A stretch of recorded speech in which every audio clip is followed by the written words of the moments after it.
Greetings and salutations. It is I, Mr. Nothing, the museum curator of the weird and the strange and the host who might be a ghost. I'm saying I might be a ghost because I might be, I might not be. It's yet to be determined. I am on the fence about this. Welcome back to Around the Weird, a booktube channel where I talk about all the unusual and out of the ordinary literature that I have found in my travels. Today, it is Poetry Thursday. And I wanted to go back to a poet that I've featured on this channel before. Her name is Katherine Klingseis. She, as you may have recalled in the first video I did, she's a former journalist. She does other things now, but she also writes a lot of poetry.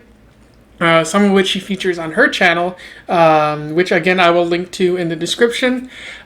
She published a previous book called You, Me, Us, where I talked about her poem Anxiety, which equated like the feeling of anxiety to that of being filled up like a balloon by a clown, which was both hilarious and kind of terrifying upon reflection. And it was a solid poem and a pretty good book. So I heard recently that she was coming out with a new book called Flavors, which I will put the cover up right here somewhere because it is an interesting cover. She said she designed it herself, so I am very interested in like showing that to you just because it's pretty good. So yeah, it's also divided into different parts. Much like You, Me, Us, Flavors is divided into three parts of savory, sweet, and sour. So you got poems that are those qualities. Although, I think Catherine and I have different definitions of what savory is. Because to me, savory is a tangy flavor. But for her, savory seems to be more sour than it is sweet. Different expectations going into that. But her poetry, I would say, has evolved slightly. She's trying new things now. There was at least a couple poems that were paragraph format rather than verse format, which I've seen a number of other poets do. It's certainly not to my preference, just because you can't go wrong with the verse style. But I'm not going to say it's wrong because poetry is poetry, and however you choose to tell your story, your poem, that's not wrong at all. So I read that. I definitely got a vibe that a lot of things haven't changed as well between You, Me, and Us, and with Flavors. Like one issue that I noticed, Catherine is super sincere in how she perceives the world, almost to the point of naivete. Now, that is probably the harshest thing I've ever said about somebody that I personally know. It's certainly not kind, but like it feels like there's a sort of like wonderment of the world that like shouldn't be there. Like it doesn't perceive the world for what it is, rather what she hopes it to be. And I don't think there's anything wrong with that. I think she's older than me, so me telling somebody like who's older than me that you're naive is certainly not kind. But it's maybe I'm just so irony poisoned as of late that I can't recognize just any amount of sincerity as normal. I think a good example of this is I watched the movie Stranger Than Fiction the other day with Will Ferrell, where he learns that he's his life is being narrated by an author in the same world that he exists. And the movie is very sincere and genuine in what it's trying to say. And I kept just waiting for like that kick in the balls, that comes along and is just like, ha, you like this? Well, guess what? You're wrong. So a lot of problems there, but Catherine's poems like have a unique ability to shock you as well. The poem that I'm going to be talking about today, Ambivalence, takes a sharp veer into cynicism territory. At least that's how I feel. She has a very sincere nature, but every now and then she just drops a very cynical, realist, pessimistic view of humanity kind of poem, and you you have to realize, like, she's a person of multitudes, so of course she would feel a bunch of different things, and that's how it would come out in her book. Ultimately, I'm going to say definitely, get her book, check it out. It's worth reading. But yeah, let's talk about the poem that I want to check out for today, Ambivalence. I'll read it, and then I'll do a little summary, and we'll move on from there. So here is Ambivalence by Katherine Klingseis. The girl buries her face into the wall. Her thin body trembles with each soft cry. Tears stain her cheeks as they flow and then fall to the pavement below where they soon dry.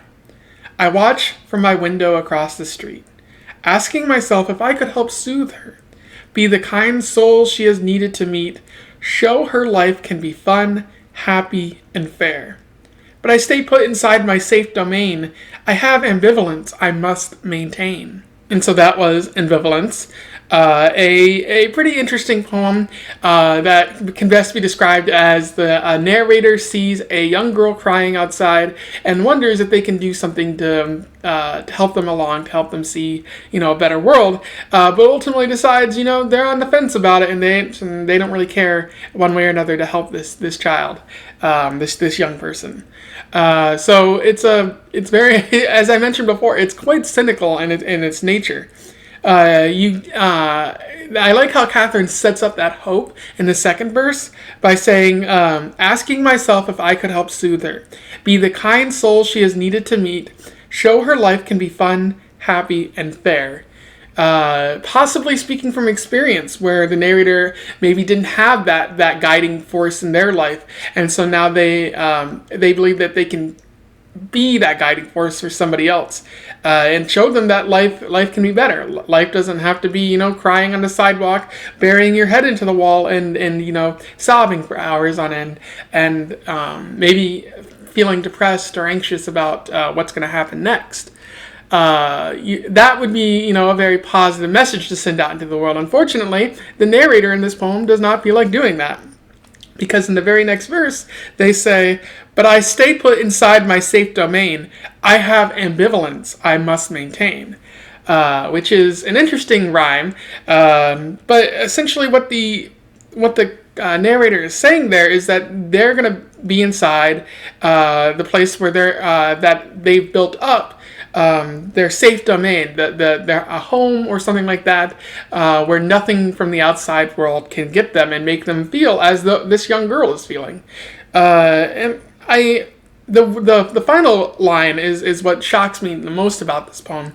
It says, "I have ambivalence I must maintain." It's conscious awareness of a negative quality, and the narrator doesn't seem to want to change that quality. It's like I don't care one way or another about helping this person. I guess I'll just stay inside and do nothing. It's very revealing, and when I first read it, I was shocked, but then I thought more about it. Like I feel I've noticed this sometimes with myself, how I've seen someone struggling and I've just passed them by out of sheer ambivalence, and it's not a very positive quality. So this poem reflects that into me, and I have to wonder the larger societal meaning of this poem. Because we so often, we see somebody who's struggling, we see entire groups who are struggling, and yet there are people who decide, I'm safe where I'm at. I don't need to do anything. I don't have to say one thing or another to influence anybody. And I do wonder if that's what she's going for. I've read a lot of Katherine's tweets, so it seems like that is what she's going for. But if not, then it's just a weird, happy coincidence that fits with what's going on in society right now. I think it's saying that we could be this person.